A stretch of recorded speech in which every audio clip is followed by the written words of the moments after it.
Sean todas y todos bienvenidos a una clase más de lengua y literatura. Mi nombre es Vinicio Manotoa Benavides y en esta oportunidad continuaremos en el maravilloso viaje de los libros. Seguimos con nuestro proceso de análisis estilístico y vamos, por favor, al segundo recurso propuesto, la elipsis. Se la puede definir como la unidad gramatical que a través de la omisión permite la variación temporal en una unidad de acción, ya sea a nivel narrativo, dramático o cinematográfico. ¿Cuántas veces, al observar una película, por ejemplo, hemos podido presenciar saltos temporales? Cuando un personaje realiza tal vez un viaje hacia el pasado, hacia el futuro, hacia su interioridad, la elipsis es el recurso que pone en movimiento este viaje. Podemos definir también a la elipsis como el recurso que organiza la linealidad discursiva o la progresión textual de un texto narrativo. Esto significa que la elipsis permite determinar qué unidad de acción va a ir en determinado orden, pero también la duración de esa unidad de acción.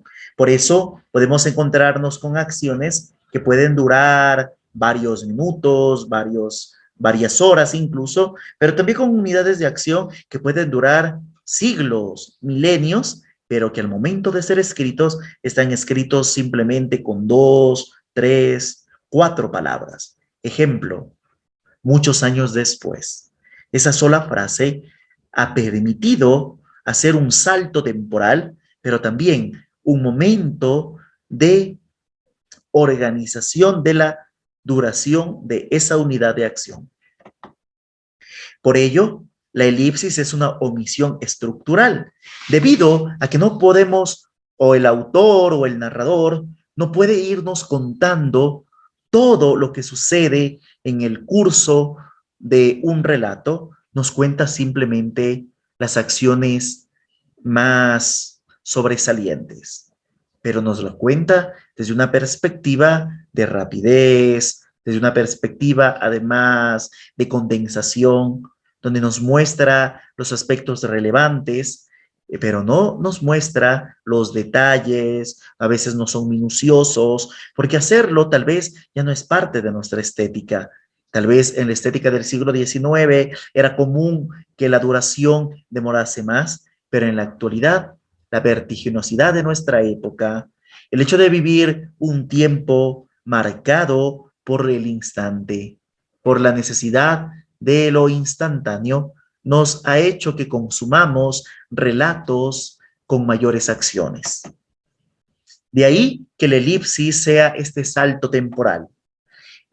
Vale recordar que la elipsis prácticamente se encuentra desde la antigüedad, desde el teatro clásico, pero también con las historias tradicionales, los cuentos de hadas, por ejemplo, pensemos en Caperucita Roja, en Hansel o Gretel, en La Bella Durmiente. Creo que La Bella Durmiente nos permite pensar mucho al respecto, o la propia Blancanieves, donde la unidad de acción al principio nos sitúa en el momento del nacimiento de la niña, pero unas líneas después nos la encontramos ya de adolescente. Nosotros no sabemos realmente qué ha sucedido en el transcurso de esa niñez a esa adolescencia. No nos hemos detenido a ver el discurrir de este personaje instante tras instante, segundo tras segundo, sino que el narrador nos muestra solo ciertos momentos. Por eso es un salto temporal. Sin embargo, la elipsis moderna como tal, este salto temporal, creo que el mayor exponente va a ser Shakespeare, porque va a hacer que los saltos temporales se dinamicen. Ya no van a ser saltos temporales como fue en el teatro clásico, cuando el salto temporal era pasar de la mañana a la tarde, de la tarde a la noche, eran saltos muy breves, de cierta forma hasta reducidos, propias para ponerlos en escena, ya sea en la tragedia o en la comedia, pero con Shakespeare, en cambio, nos encontramos saltos temporales de años, de meses, o incluso saltos temporales que nos remiten hacia un pasado. Pensemos, por ejemplo, en Hamlet o en el propio Rey Lear, donde vemos un discurrir temporal realmente fascinante. ¿Cuáles son las características de la elipsis? Primero, la indeterminación gramatical. Esto quiere decir que se construye con varios tiempos verbales y esta diversidad de conjugaciones verbales permite la omisión.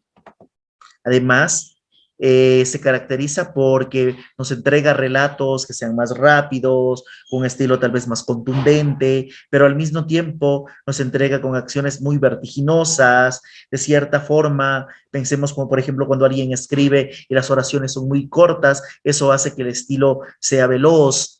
Pero si las oraciones tienden a ser largas, en cambio, el estilo se vuelve un poco lento, pero la elipsis está en esos pequeños detalles. Además, nos permite una variación secuencial. Ya no vamos a encontrarnos con la tradicional unidad dramática de inicio, nudo, desenlace, sino que vamos a encontrar ya variaciones a eso, y lo cual también es muy rico para la experiencia del lector. Por último, nos permite una agilidad y condensación del relato. En pocas líneas nosotros podemos asistir al nacimiento y a la destrucción de un mundo. Creo que el ejemplo más paradigmático en este punto sería Borges, donde con 2 o 3 breves pinceladas es capaz de dibujarnos el devenir histórico de épocas completas. ¿Cuáles son las funciones de la elipsis?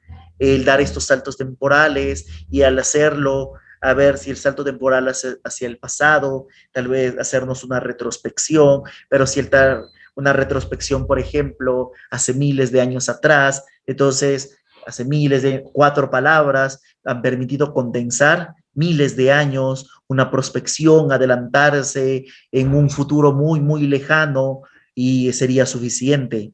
O también introspecciones, que son esa forma en que los narradores ahondan dentro de sus propias motivaciones.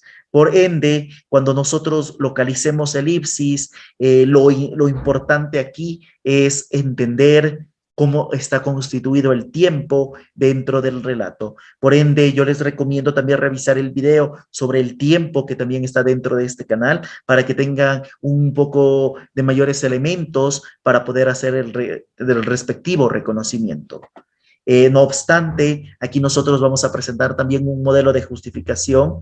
Recordarles que lo más importante en este modelo de justificación es la experiencia de lectura, en la capacidad de que la cita que lejamos nazca también de fragmentos que llamen nuestra atención, que apelen a nuestra curiosidad, a nuestra sensibilidad, a nuestras dudas o cuestionamientos. Cuando ya tenemos localizado, vamos a justificarla de la misma manera tal vez como lo hicimos en el recurso anterior, con 4 breves oraciones, donde luego de escribir, de identificarla, de escribir la función, es muy importante el dar una interpretación.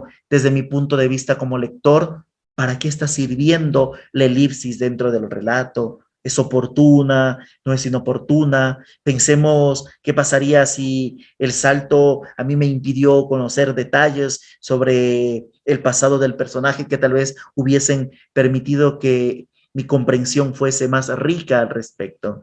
Entonces, no lo olvides.